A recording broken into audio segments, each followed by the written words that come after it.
Les pirates ont de beaux jours devant eux.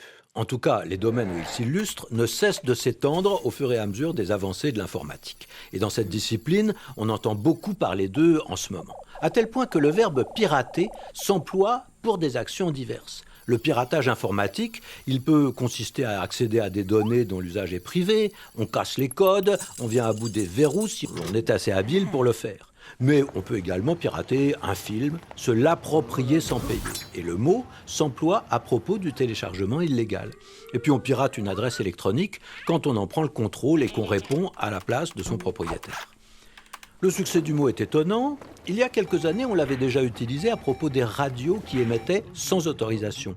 Et on voit bien qu'il évoque ceux qui défient la loi, souvent par goût du profit, parfois simplement pour se moquer du pouvoir.